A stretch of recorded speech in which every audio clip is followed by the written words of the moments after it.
লিখেছি বাংলাদেশের নাম, রক্ত দিয়ে নাম লিখেছি বাংলাদেশের নাম।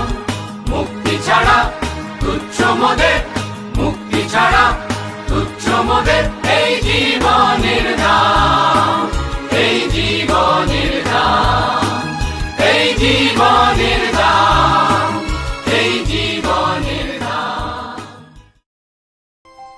স্বাধীনতা বলতে বোঝায় একটি জাতির রাজনৈতিক সার্বভৌমত্ব, নিজেকে পরিচালনা করার অধিকার। একটি স্বাধীন রাষ্ট্রে নাগরিকরা নিজেদের প্রতিনিধি নির্বাচন করতে পারে, নিজেদের ভাষা ও সংস্কৃতি চর্চা করতে পারে এবং রাষ্ট্র পরিচালনার বিষয়ে অংশগ্রহণের অধিকার রাখে। এই অধিকারগুলো একটি স্বাধীন রাষ্ট্রের ভিত্তি। 1947 সালে ব্রিটিশ শাসনের অবসানের পর ভারতীয় উপমহাদেশ বিভক্ত হয়ে জন্ম নেয় পাকিস্তান রাষ্ট্র। এই রাষ্ট্রটি ভৌগোলিকভাবে দুই অংশে বিভক্ত ছিল, পশ্চিম পাকিস্তান এবং পূর্ব পাকিস্তান। দুই অঞ্চলের মধ্যে দূরত্ব ছিল প্রায় 2100 কিলোমিটার। জনসংখ্যার দিক থেকে সংখ্যাগরিষ্ঠ ছিলাম আমরা, পূর্ব পাকিস্তানের মানুষ। কিন্তু রাষ্ট্রীয় ক্ষমতা, প্রশাসনিক এবং সামরিক নিয়ন্ত্রণ কেন্দ্রীভূত ছিল পশ্চিম পাকিস্তানে। 1952 সালের ভাষা আন্দোলন এই বৈষম্যের প্রথম প্রকট লক্ষণ হিসেবে সামনে আসে। বাংলা ভাষাকে রাষ্ট্রভাষা হিসেবে অগ্রাহ্য করার সিদ্ধান্ত পূর্ব পাকিস্তানের মানুষের মধ্যে গভীর অসন্তোষ তৈরি করে। ভাষা আন্দোলন স্পষ্ট করে দেয়, রাষ্ট্রের কাঠামোর মধ্যে পূর্ব পাকিস্তানের মানুষের অবস্থান ও অধিকার দিনে দিনে প্রশ্নবিদ্ধ হয়ে উঠছে। পরবর্তী এক দশকের অর্থনৈতিক বৈষম্য এবং রাজনৈতিক অসাম্য আরও স্পষ্ট হয়ে ওঠে। 1966 সালে উত্থাপিত হয় 6 দফা দাবি। এই দাবিগুলো মূলত পূর্ব পাকিস্তানের রাজনৈতিক ও অর্থনৈতিক স্বায়ত্তশাসনের একটি রূপরেখা ছিল। কেন্দ্রীয় সরকারের ক্ষমতা সীমিত রাখা এবং অধিক ক্ষমতা প্রাদেশিক সরকারের হাতে দেওয়া, পূর্ব পাকিস্তানের জন্য আলাদা মুদ্রানীতি বা আর্থিক নিয়ন্ত্রণের ব্যবস্থা, রাজস্ব ও কর সংগ্রহের ক্ষমতা প্রাদেশিক সরকারের হাতে রাখা এবং পূর্ব পাকিস্তানের জন্য নিজস্ব সামরিক বা আধা সামরিক নিরাপত্তা ব্যবস্থা গঠন। এই দাবিগুলো পূর্ব পাকিস্তানের মানুষের অর্থনৈতিক নিরাপত্তা, রাজনৈতিক প্রতিনিধিত্ব এবং প্রশাসনিক নিয়ন্ত্রণের প্রশ্নকে সামনে নিয়ে আসে। সময়ক্রমে 6 দফা হয়ে ওঠে মানুষের রাজনৈতিক আকাঙ্ক্ষার প্রতিফলন।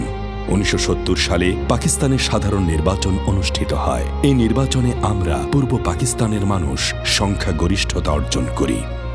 গণতান্ত্রিক নিয়ম অনুযায়ী রাষ্ট্র পরিচালনার দায়িত্ব আমাদের হাতে আসার কথা ছিল, কিন্তু রাজনৈতিক অচলাবস্থার কারণে ক্ষমতা হস্তান্তর করা হয় না, করা হয় জনমানুষের সঙ্গে বিশ্বাসঘাতকতা। ফলে পূর্ব পাকিস্তানে উত্তেজনা এবং অনিশ্চয়তা দ্রুত বৃদ্ধি পেতে থাকে।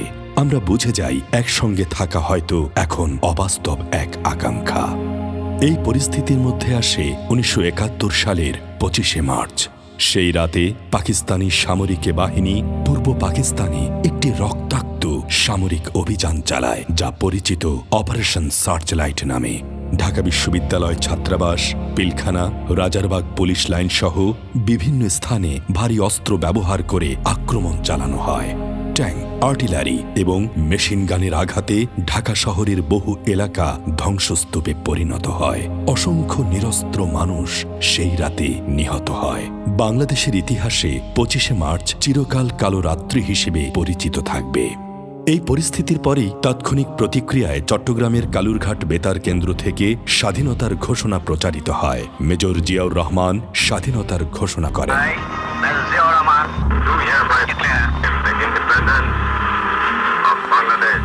দেশের বিভিন্ন অঞ্চলে মানুষ এই ঘোষণাটি শুনতে পায় এবং ঘোষণাটি দ্রুত মানুষের মধ্যে ছড়িয়ে পড়ে। দেশের বিভিন্ন স্থানে প্রতিরোধ সংগঠিত হতে শুরু করে। সামরিক বাহিনীর বাঙালি সদস্যদের বিদ্রোহ এবং সাধারণ জনগণের অংশগ্রহণের মাধ্যমে একটি পারস্পরিক আস্থা তৈরি হয়। মানুষ বুঝতে পারে সংগ্রামটি দীর্ঘমেয়াদী হতে পারে, তাই বিভিন্ন স্থানে সংগঠিত হতে থাকে প্রতিরোধ ও প্রশিক্ষণ। এই পর্যায় থেকেই পূর্ব পাকিস্তানের আন্দোলন একটি স্বাধীন রাষ্ট্র প্রতিষ্ঠার সশস্ত্র সংগ্রামে রূপ নেয়। আজ স্বাধীনতার 5 দশকেরও বেশি সময় পেরিয়ে গেছে। নতুন প্রজন্ম স্বাধীন বাংলাদেশে বেড়ে উঠছে। তাদের কাছে 1971 মূলত ইতিহাস, দলিল এবং স্মৃতির মাধ্যমে পরিচিত। তাদের বেড়ে ওঠা, দিন বদলের স্বপ্ন দেখা, মায়ের ভাষায় কথা বলা, সবকিছুর পেছনেই আছে তাদের পূর্ববর্তী প্রজন্মের অবদান। এই ইতিহাস তাদের কাছে বারবার তুলে ধরা আমাদের দায়িত্ব। 26শে মার্চ চিরকাল বাংলাদেশের ইতিহাসে একটি গুরুত্বপূর্ণ দিন হয়ে থাকবে।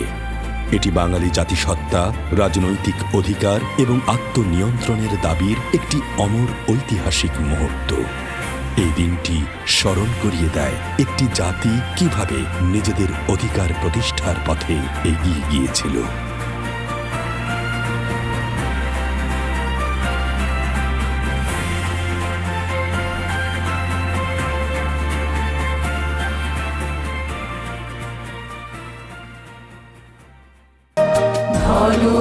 ধন্য পুষ্প ভরা আমাদের এই বসুন্ধরা, তাহার মাঝে আছে দেশের সকল দেশের সেরা, ও সে স্বপ্ন দিয়ে তৈরি সে দেশ স্মৃতি দিয়ে ঘেরা।